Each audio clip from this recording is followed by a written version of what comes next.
Après ces récents déboires, Héraclès était parti seul pour son nouveau travail et traversait le désert de Tartessos. C'est pas vrai.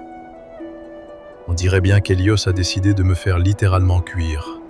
Agacé, il envoya une flèche vers le soleil couchant, qui continuait pourtant à darder ses rayons sur lui.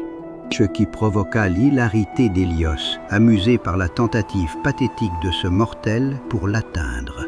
Tu m'as pris pour un rôti? Descends donc te battre, que moi aussi je te chauffe un peu les oreilles. J'aime son audace. Il mérite bien un cadeau. Et Hélios d'envoyer à Héraclès une coupe magique, qui allait lui permettre de parcourir sans se fatiguer le chemin restant jusqu'à sa destination, l'île d'Érythéia. L'île abritait le fabuleux troupeau de bœufs de Gérion, un géant à 3 têtes. Héraclès était chargé de le dérober pour le ramener à Eurysthée. Il fut accueilli dès son arrivée par Orthros, le chien à 2 têtes. Allez, viens chercher le gros nonos. Oh, le bon chien-chien. Intrigué, le chien vint chercher l'os. Et Héraclès éclata de rire en voyant les 2 têtes d'Orthos se disputer l'os. À cette époque, la richesse, c'était avant tout le bétail. Et ce troupeau était un des plus beaux et fournis qu'il lui ait été donné de voir. Une fois de plus, il s'agit d'un défi logistique. J'ignore comment je vais vous faire traverser tout le continent jusqu'à Tyrinthe, mesdames, mais il va bien falloir. Et tandis qu'il se mettait en route avec les vaches, le géant Gérion arriva, alerté par la longue absence de son chien bicéphale. Ça ne va pas se passer comme ça. Reviens ici, voleur de bétail.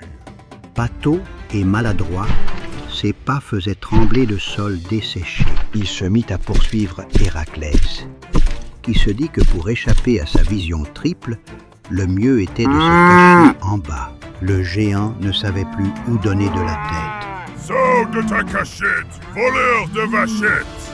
Et au moment où il se retourna, Héraclès décocha une flèche qui se planta dans sa jugulaire. Mais qu'est-ce qui m'arrive?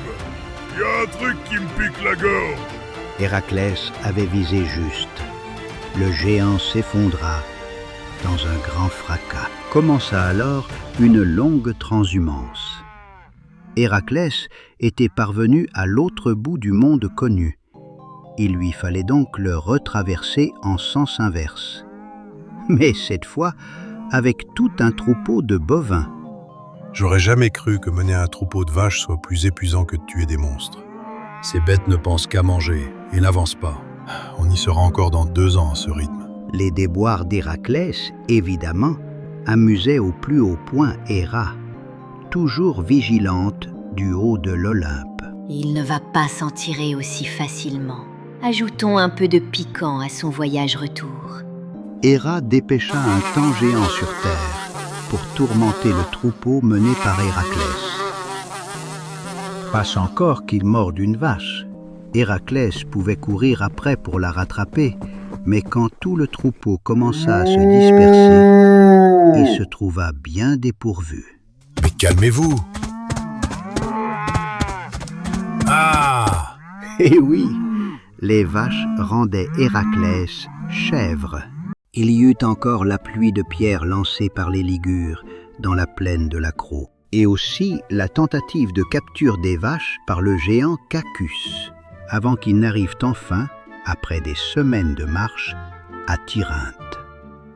Ah! Mais elles vont mettre de la bouse partout! Ah! Tu étais vraiment obligé d'amener tout le troupeau jusqu'ici, au cœur du palais?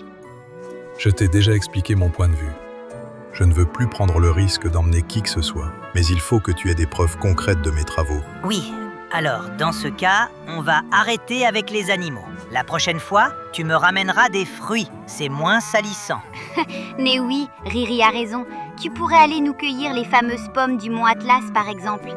Il paraît qu'elles sont divines. Bien, me voilà maraîcher, ça me reposera un peu. Allez, je file au mont Atlas alors. Tu n'emmènes pas les vaches? Je vous les laisse avec plaisir. Oh, vous avez l'air de si bien vous entendre.